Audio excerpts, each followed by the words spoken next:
నమస్తే దూరదర్శన్ వార్తలకి స్వాగతం నేను కావ్య ముందుగా వార్తలోని ముఖ్యాంశాలు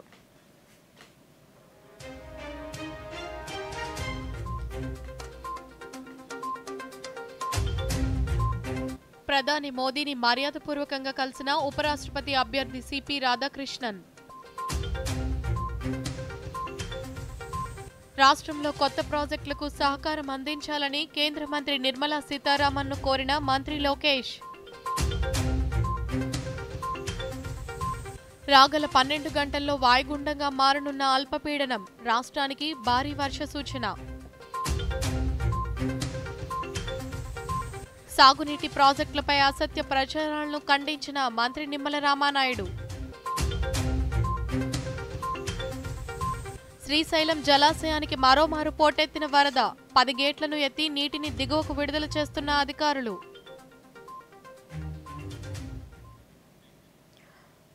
వివరాలు చూద్దాం. ప్రధానమంత్రి నరేంద్ర మోదీని మహారాష్ట్ర గవర్నర్ ఉపరాష్ట్రపతి అభ్యర్థి సిపి రాధాకృష్ణన్ మర్యాదపూర్వకంగా కలిశారు. తనను ఉపరాష్ట్రపతి అభ్యర్థిగా ఎంపిక చేయడంపై ఆయన ఈ సందర్భంగా ప్రధాని మోదీకి కృతజ్ఞతలు తెలిపారు. అంతకుముందు సిపి రాధాకృష్ణన్కు ఢిల్లీ విమానాశ్రయంలో పార్లమెంటరీ వ్యవహారాల శాఖ మంత్రి కిరణ్ రిజిజుతో పాటు పలువురు కేంద్ర మంత్రులు ఘన స్వాగతం పలికారు.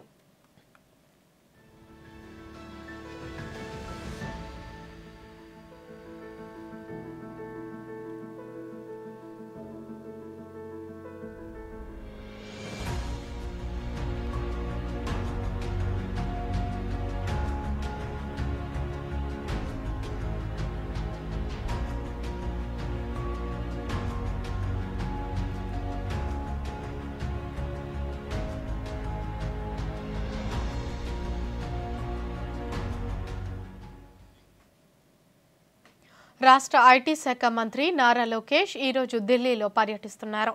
ఈ పర్యటనలో భాగంగా పలువురు కేంద్ర మంత్రులతో సమావేశమై రాష్ట్రానికి సంబంధించి పలు అంశాలపై చర్చిస్తున్నారు. వీటిపై మరిన్ని విశేషాలను ఇప్పుడు చూద్దాం. కేంద్ర ఆర్థిక శాఖ మంత్రి నిర్మలా సీతారామన్తో మర్యాదపూర్వకంగా మంత్రి నారా లోకేష్ భేటీ అయ్యారు. రాష్ట్ర ప్రభుత్వం అధికారంలోకి వచ్చాక ఉదారంగా ఆర్థిక సాయం అందిస్తున్నందుకు ధన్యవాదాలు తెలిపారు. రాష్ట్రంలో అభివృద్ధి పనుల పురోగతిని వివరించారు. రాష్ట్రంలో కొత్త ప్రాజెక్టులకు సహకారం అందించాలని నిర్మలా సీతారామన్కు విజ్ఞప్తి చేశారు. కేంద్ర పెట్రోలియం శాఖ మంత్రి హర్దీప్ సింగ్ పూరితో సమావేశమై ఆంధ్రప్రదేశ్లో బీపీసీఎల్ సంస్థ నిర్మించే రిఫైనరీ కమ్ పెట్రోకెమికల్ కాంప్లెక్స్ త్వరితగతిన కార్యకలాపాలను ప్రారంభించేందుకు సహకారం అందించాల్సిందిగా కోరారు. రామాయపట్నం పోర్టు సమీపాన బీపీసీఎల్ సంస్థ 6,000 ఎకరాల్లో 95,000 కోట్ల వ్యయంతో నిర్మించ తలపెట్టిన రిఫైనరీ కమ్ పెట్రోకెమికల్ కాంప్లెక్స్ కు సంబంధించి పనుల పురోగతిపై చర్చించినట్లు సామాజిక మాధ్యమం వేదికగా తెలిపారు. ప్రాజెక్టును త్వరితగతిన పూర్తి చేసేందుకు కేంద్రం తమ వంతు సహకారాన్ని అందించాలని విజ్ఞప్తి చేశారు. రాష్ట్రంలోని ప్రతిపాదిత ప్రాజెక్టులకు వేగవంతమైన అనుమతులు, సాంకేతిక మద్దతు అందిస్తున్నందుకు నారా లోకేష్ ఈ సందర్భంగా కేంద్ర మంత్రికి కృతజ్ఞతలు తెలిపారు. ఆంధ్రప్రదేశ్ రాష్ట్రానికి అవసరమైన యూరియాను కేటాయించాలని కేంద్ర ఎరువులు, రసాయనాల శాఖల మంత్రి జేపీ నడ్డాని మంత్రి నారా లోకేష్ కోరారు. ఖరీఫ్ నేపథ్యంలో యూరియా కొరత లేకుండా చూడాలని కోరారు. ఈ నెల 21 నాటికి ఆంధ్రప్రదేశ్కు 29,000 మెట్రిక్ టన్నుల యూరియాను కేటాయిస్తామని, యూరియా సమస్యలను పరిష్కరిస్తామని కేంద్ర మంత్రి హామీ ఇచ్చారు. ఇక విదేశాంగ మంత్రి జయశంకర్తో సమావేశమైన మంత్రి ఇటీవల ఆంధ్రప్రదేశ్ ప్రభుత్వ బృందం సింగపూర్ పర్యటన వివరాలు, ఆంధ్రప్రదేశ్ అభివృద్ధి కోసం ఆ ప్రభుత్వంతో జరిపిన చర్చలను వివరించారు.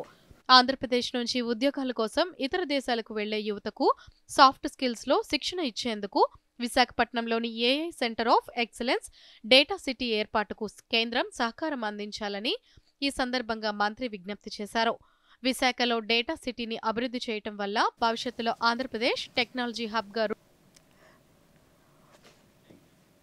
మంగళగిరిలో 78 ఎకరాల్లో జేమ్స్ అండ్ జ్యువెలరీ పార్క్ ఏర్పాటు చేయాలని నిర్ణయించినట్లు రాష్ట్ర పురపాలక శాఖ మంత్రి పి నారాయణ తెలిపారు. రాష్ట్ర సచివాలయంలో ముఖ్యమంత్రి నారా చంద్రబాబు నాయుడు అధ్యక్షతన ఈరోజు జరిగిన 51వ సిఆర్డీఏ అథారిటీ సమావేశం అనంతరం మంత్రి మీడియాతో మాట్లాడుతూ అమరావతిలో 94 కోట్లతో మౌలిక వసతులు కల్పించేందుకు నిర్ణయించినట్లు తెలిపారు.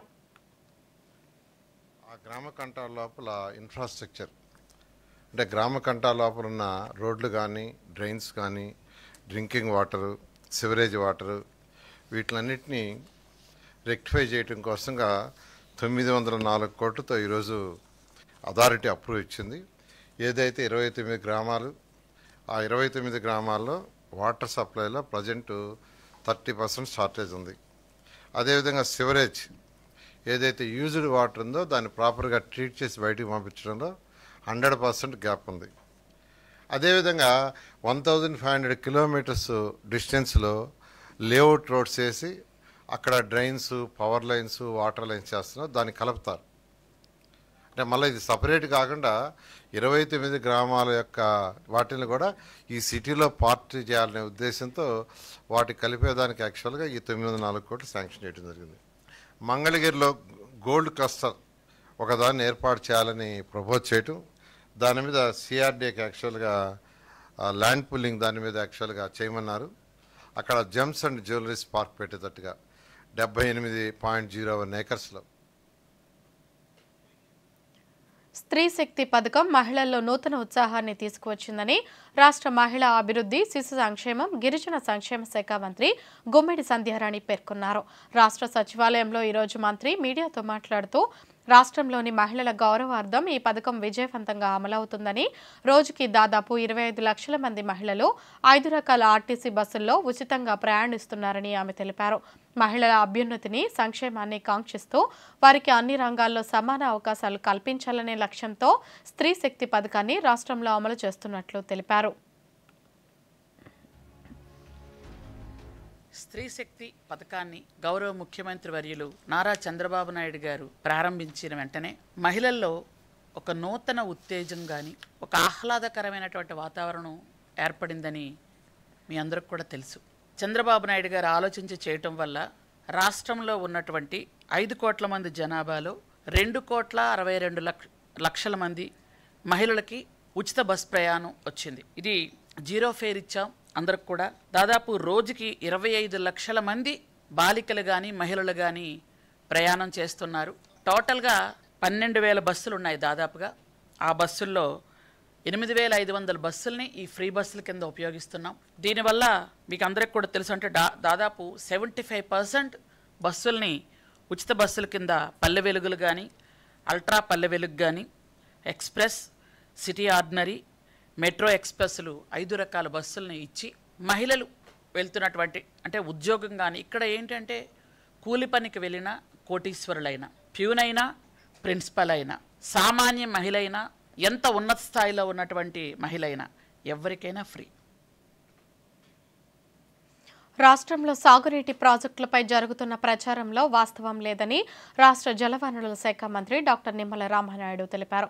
పశ్చిమ గోదావరి జిల్లా పాలకొల్లులో ఈరోజు మంత్రి మీడియాతో మాట్లాడుతూ పోలవరం ప్రాజెక్టులో కాబార్ డ్యాం కొట్టుకుపోయిందని, కొండవీటి వాగు వరద నీటిని పొన్నూరుకు మరలిస్తున్నారని, ప్రకాశం బ్యారేజీ కొట్టుకుపోతుందని, తుంగభద్ర ప్రాజెక్టుపై అసత్య ప్రచారాలు చేస్తూ ప్రజలతో పాటు రైతుల్లో అపోహలు సృష్టిస్తున్నారని అన్నారు.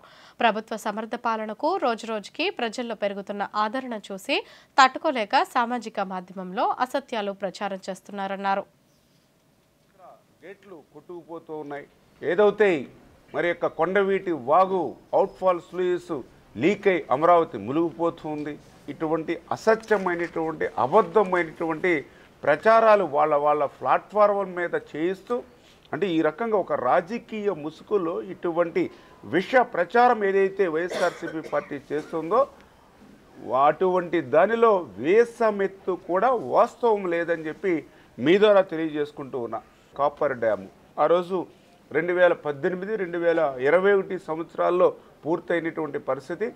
90% మొన్న పూర్తి చేసాం. దాని స్ట్రెంగ్త్ని మరింత పెంచడం కోసం పైభాగంలో వాహనాల యొక్క రాకపోకలకు సంబంధించి ఒక 9 మీటర్ల రోడ్డును కూడా మనం ఉపయోగించుకున్నటువంటి పరిస్థితి కూడా మీ అందరికీ తెలుసు. మీ రాజకీయాల కోసం మీ లోపాలని కప్పిపుచ్చుకోవడానికి మరి ఇటువంటి పోలవరం సజావుగా జరుగుతున్నటువంటి పనుల మీద మరి ఇటువంటి అసత్యమైనటువంటి, అబద్ధమైనటువంటి మరి మాటలు పలకొద్దని చెప్పేసి వారికి కూడా హితవు పలుకుతున్నాం. రాష్ట్రంలో భారీ వర్షాల నేపథ్యంలో ప్రబలే వ్యాధులపై అప్రమత్తంగా ఉండాలని రాష్ట్ర వైద్య ఆరోగ్య శాఖ మంత్రి వై సత్యకుమార్ యాదవ్ అధికారులను ఆదేశించారు. నీటి ద్వారా diarrhoea, jaundice, typhoid, malaria, dengue, chikungunya వ్యాప్తి చెందే అవకాశం ఉందని ప్రతి జిల్లా ఎపిడెమిక్ టీమ్స్, ర్యాపిడ్ రెస్పాన్స్ టీమ్స్ను సిద్ధంగా ఉంచాలని ఆదేశాలు జారీ చేశారు. స్థానిక పరిస్థితులకు అనుగుణంగా మెడికల్ ఆఫీసర్, స్టాఫ్ నర్స్, సూపర్వైజర్తో పాటు ప్రత్యేక బృందాలు, అంబులెన్స్లు సిద్ధంగా ఉంచాలని సూచించారు. అలాగే అవసరమైన ఔషధాలు సిద్ధం చేయాలని, ఏఎన్ఎంలు, ఆశా వర్కర్ల ద్వారా క్లోరిన్ టాబ్లెట్లను పంపిణీ చేయాలని ఆదేశించారు.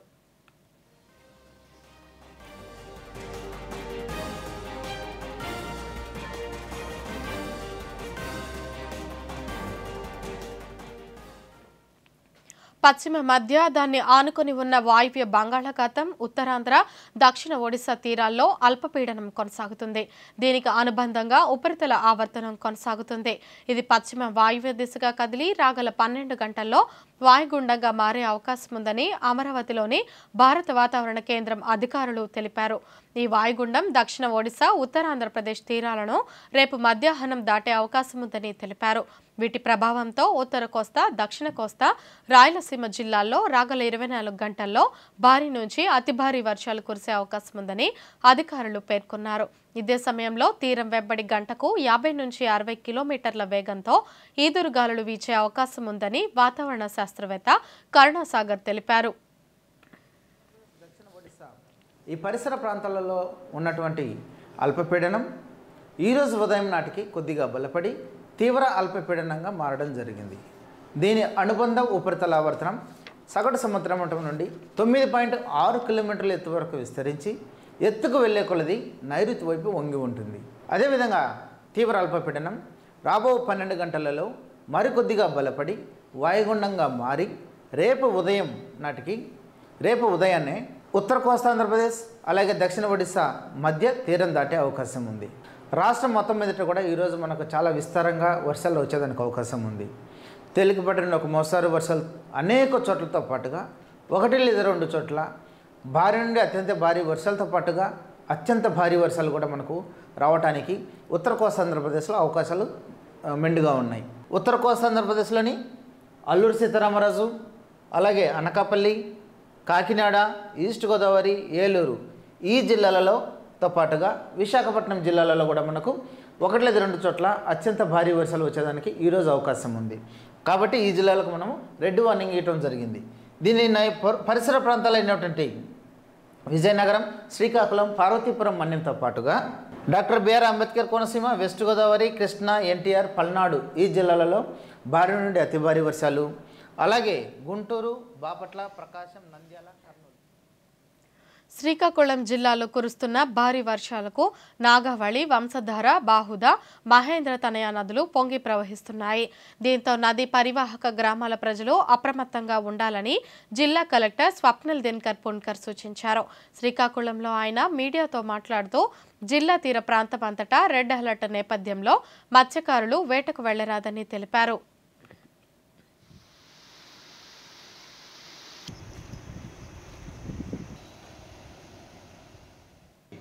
ఇండియన్ మెట్రలాజికల్ డిపార్ట్మెంట్ అంటే ఐఎండి అలాగే స్టేట్ గవర్నమెంట్ ఎస్డిఎంఏ ఇచ్చిన మన ఫోర్కాస్ట్ బట్టి ఈ 2 రోజులు వెరీ హెవీ రెయిన్స్ అది ప్రెడిక్ట్ చేయడం జరిగింది.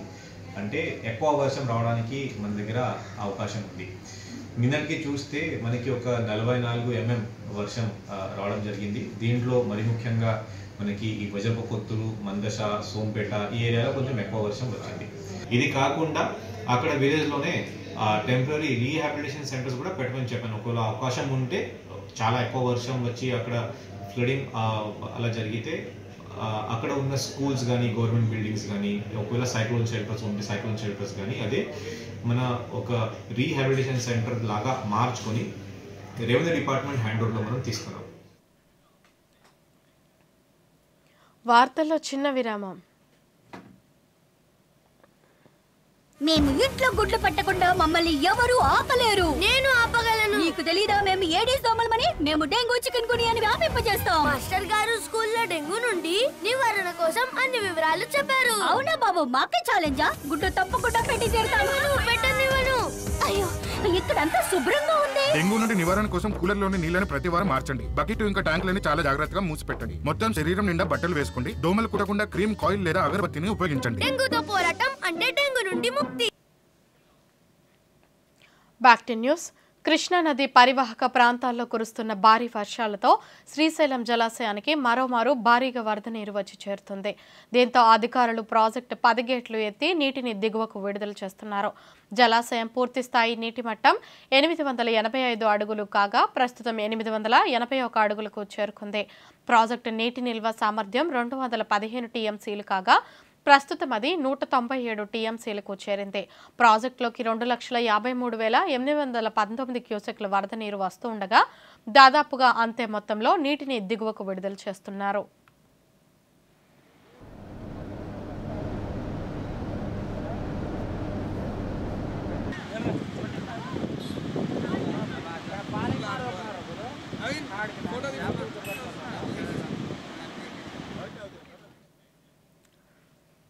భారతీయ జనతా పార్టీ ఆధ్వర్యంలో ఈ నెల 30వ తేదీన విజయవాడలో సంచార అర్ధ సంచార విముక్త జాతుల విముక్తి దినోత్సవాన్ని ఘనంగా నిర్వహించనుంది. రాష్ట్ర అధ్యక్షులు పివిఎన్ మాధవ్ నేతృత్వంలో సంచార జాతుల ప్రాముఖ్యతను తెలియజేస్తూ స్ఫూర్తి కార్యక్రమం నిర్వహించనున్నారు. ఇందుకు సంబంధించి పలు జిల్లాల పార్టీ అధ్యక్షులు ఈరోజు గోడ పత్రికలు ఆవిష్కరించారు. కృష్ణా జిల్లా బీజేపీ అధ్యక్షులు తాతినేని శ్రీరామ్ మచిలీపట్నంలో గోడ పత్రికలను ఆవిష్కరించారు. ప్రకాశం జిల్లా బీజేపీ అధ్యక్షుడు సెగ్గెం శ్రీనివాసరావు ఒంగోలులోని జిల్లా పార్టీ కార్యాలయంలో విముక్తి దినోత్సవ కరపత్రం స్ఫూర్తిని ఆవిష్కరించారు. అనంతరం జిల్లా భారతీయ జనతా పార్టీ జిల్లా అధ్యక్షులు రాజేష్ అనంతపురంలో పోస్టర్లను విడుదల చేశారు.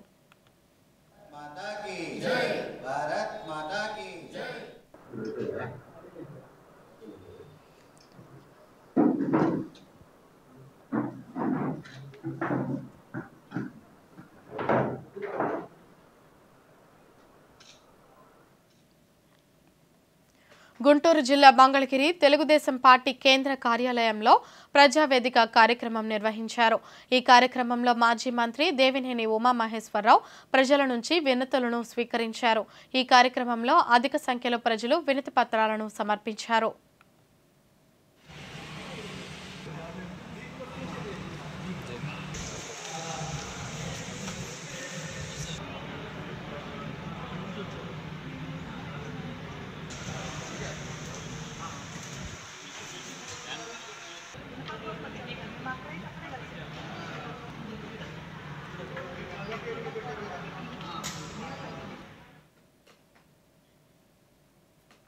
వివిధ అంశాలపై చర్చకు విపక్ష సభ్యులు పట్టుపడుతూ ఉండటంతో లోక్సభ రేపటికి వాయిదా పడింది. ఈ ఉదయం ఎలాంటి కార్యకలాపాలు జరగకుండానే మధ్యాహ్నం 12 గంటలకు అలాగే 2 గంటలకు వాయిదా పడింది. వాయిదా అనంతరం ప్రారంభమైన సభలో భారత వ్యోమగామి కెప్టెన్ సుభాంశు శుక్లాను అభినందించారు. వ్యోమగామి కెప్టెన్ సుభాంశు శుక్లాపై జరిగే ప్రత్యేక చర్చలో పాల్గొనాలని స్పీకర్ సభ్యులను కోరారు. అయితే విపక్ష సభ్యుల నినాదాలు నిరసనల మధ్య సైన్స్ అండ్ టెక్నాలజీ శాఖ మంత్రి డాక్టర్ రాజేంద్ర సింగ్ ఈ చర్చను ప్రారంభించారు. అనంతరం సభాధ్యక్ష స్థానంలో ఉన్న దిలీప్ సైకియా సభ్యులను వారి స్థానంలోకి వెళ్లాలని పదే పదే విజ్ఞప్తి చేశారు. ఆయన విపక్షాలు తమ నిరసన కొనసాగించడంతో సభను రేపటికి వాయిదా వేశారు. जो महत्वपूर्ण सफलता है उसमें भाग लीजिए काइंडली। आप सदन नहीं चलाना चाहते, देश के जनता हम सबको देख रहे हैं, सदन को पूरा देख रहा है। सदन में इस तरह का आपका व्यवहार जनता एक्सेप्ट नहीं करती है। थोड़ा इस विषय के ऊपर जरूर आप लोग ध्यान दीजिए, विशेष करके स्पेस टेक्नोलॉजी के ऊपर, स्पेस साइंस के ऊपर हमारा जो उपलब्धि है उसके ऊपर तो आप कम से कम इसमें पॉजिटिविटी दिखाना चाहिए। इसमें आप लोग पॉजिटिव थिंक के साथ अगर नहीं चलाना चाहते सदन, आप लोग सदन की कार्रवाई 19 अगस्त 11 बजे तक के लिए स्थगित की जाती है। మరోవైపు నిరసనలు నినాదాల మధ్య రాజ్యసభ కూడా రేపటికి వాయిదా పడింది. ఈ మధ్యాహ్నం 2 గంటలకు వాయిదా అనంతరం సభ ప్రారంభమైన బీహార్లో ఓటు చోరీ అంశంపై చర్చించాల్సిందేనంటూ విపక్ష సభ్యులు తమ పట్టు వీడలేదు. సభ సజావుగా జరిగేందుకు సహకరించాలని కోరిన పరిస్థితిలో ఎలాంటి మార్పు రాకపోవడంతో పాటు విపక్షాలు సభ నుంచి వాకౌట్ చేశాయి. మరోవైపు 2 గంటల చర్చ అనంతరం వాయిస్ ఓటు ద్వారా ఇండియన్ పోర్ట్స్ బిల్లుకు సభ ఆమోదం తెలిపింది. అనంతరం సభ రేపటికి వాయిదా పడింది. Honorable Minister Shri Sarbanand Sonowal to move that the bill be passed. Sir, I move that the bill be passed. Motion moved that the bill be passed. The question is that the bill be passed. Those in favor will please say aye. Those against will please say no. I think the ayes have it, the ayes have it, the ayes have it. The bill is passed. The House stands adjourned to meet at 11 a.m. on Tuesday, the 19th August 2025.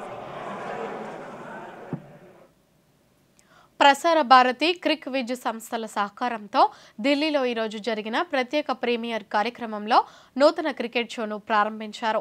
ఈ కార్యక్రమానికి Prasar Bharati chairman Navneet Kumar Sehgal, CEO Gaurav Dwivedi హాజరయ్యారు.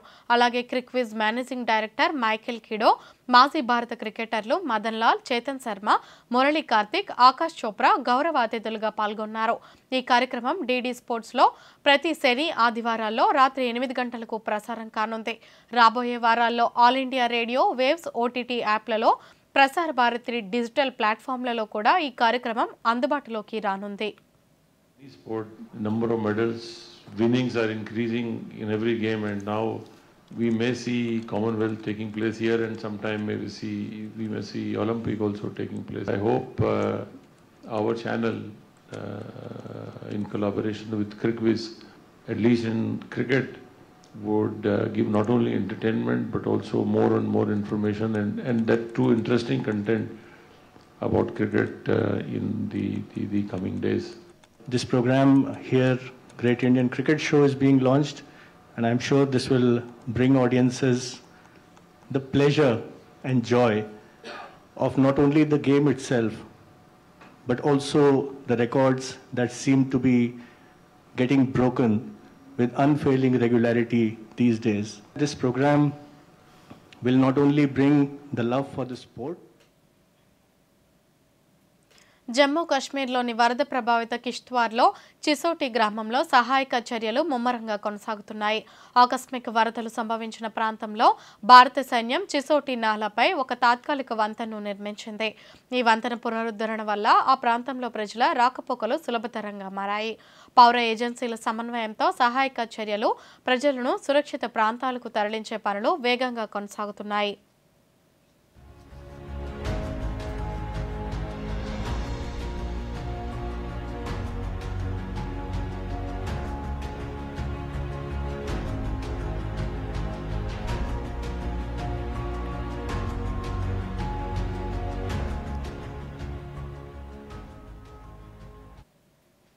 బీహార్ ముసాయిదా ఓటర్ల జాబితా నుంచి తొలగింపబడిన 65 లక్షల మంది ఓటర్ల వివరాలను కేంద్ర ఎన్నికల సంఘం విడుదల చేసింది.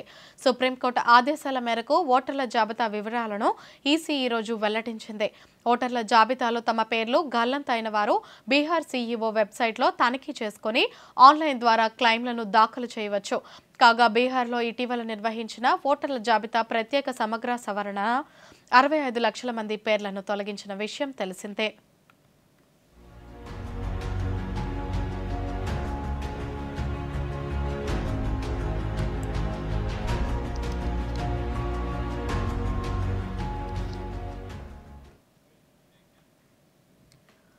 యూరప్లో ఎప్పుడూ లేని విధంగా వడగాల్పులు ఎదుర్కొంటున్నాయి. స్పెయిన్, టర్కీ వంటి దేశాల్లో వేడి కారణంగా దట్టమైన అడవుల్లో మంటలు అంటుకుంటున్నాయి. ఈ మంటలు పర్యావరణ వ్యవస్థలు, వన్యప్రాణులు, నివాస ప్రాంతాలకు ముప్పుగా మారాయి. స్పెయిన్లో 40 డిగ్రీల సెల్సియస్కు మించిన ఉష్ణోగ్రత, తీవ్ర వేడి గాలుల కారణంగా పలు ప్రాంతాల్లో మంటలు ఎగిసిపడుతున్నాయి. ఈ ఘటనలో 7 మరణించారు. స్పెయిన్ వాతావరణ సంస్థ దేశంలోని ఉత్తర, పశ్చిమ ప్రాంతాలకు తీవ్ర అగ్ని ప్రమాద హెచ్చరికలు జారీ చేసింది.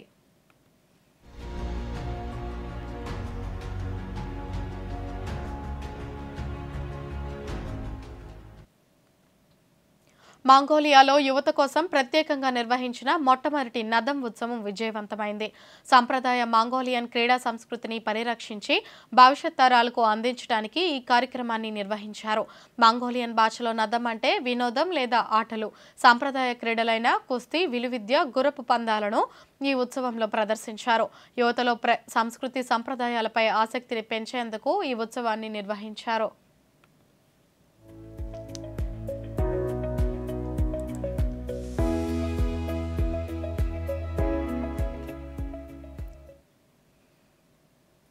రాగల 24 గంటల్లో దేశంలోని పలు రాష్ట్రాల్లో భారీ నుంచి అతి భారీ వర్షాలు కురిసే అవకాశం ఉందని భారత వాతావరణ శాఖ వెల్లడించింది.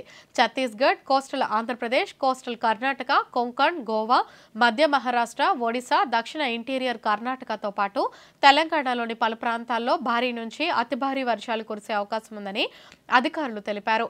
అయితే గుజరాత్, జమ్మూ కాశ్మీర్, లడఖ్, గిల్గిట్, బాల్టిస్తాన్, ముజఫరాబాద్, కేరళ, మాహే, మరఠ్వాడ, ఉత్తర అంతర్గత కర్ణాటక, విదర్భలోని పలు ప్రదేశాల్లో భారీ నుంచి అతి భారీ వర్షాలు కురిసే అవకాశం ఉందని వాతావరణ శాఖ తెలిపింది.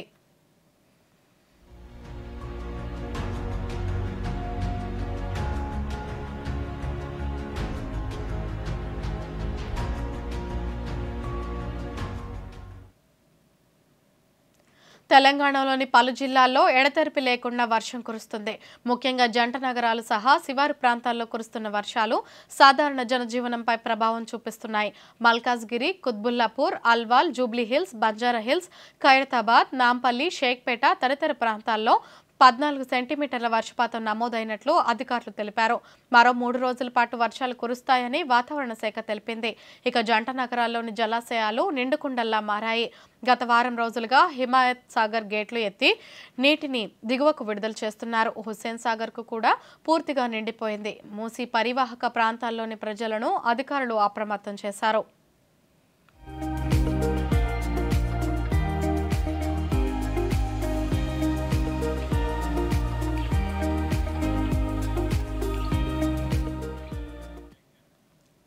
దేశీయ స్టాక్ మార్కెట్ సూచీలు ఈ రోజు లాభాల్లో ముగిశాయి. దాదాపు 700 పాయింట్ల లాభంతో మొదలైన సెన్సెక్స్ రోజంతా లాభాల్లోనే కదలాడింది. ఒక దశలో 1200 పాయింట్లకు పైగా లాభపడి 81,765 వద్ద ఇంట్రాడే గరిష్టానికి చేరుకుంది. చివరకు సెన్సెక్స్ 676 పాయింట్ల లాభంతో 81,273 వద్ద రోజును ముగించింది. మరోవైపు నిఫ్టీ కూడా సెన్సెక్స్ బాటలోనే 245 పాయింట్ల లాభంతో 24,876 వద్ద స్థిరపడింది.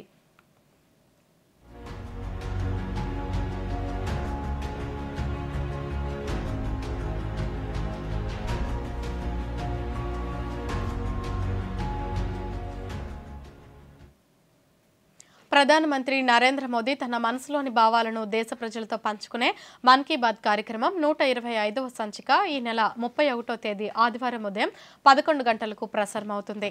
ప్రజలు తమ అభిప్రాయాలను నమో యాప్ ద్వారా కానీ స్వర సందేశాలనైతే 18001178000 నెంబర్కు ఈ నెల 29వ తేదీలోగా పంపవచ్చు. అలాగే www.mygov.in వెబ్సైట్ ద్వారా కానీ 1922 నెంబర్కు మిస్డ్ కాల్ ఇవ్వటం ద్వారా తిరిగి మన మొబైల్కి వచ్చే సంక్షిప్త సందేశంలోని లింక్ ద్వారా కూడా అభిప్రాయాలను తెలియచేయవచ్చు. ఆకాశవాణి సమన్వయంతో దూరదర్శన్ ఛానళ్లు మన్ కీ బాత్ కార్యక్రమాన్ని ప్రసారం చేస్తాయి. ఈ కార్యక్రమ తెలుగు అనువాదం వెనువెంటనే దూరదర్శన్ సప్తగిరిలో ప్రసారం అవుతుంది.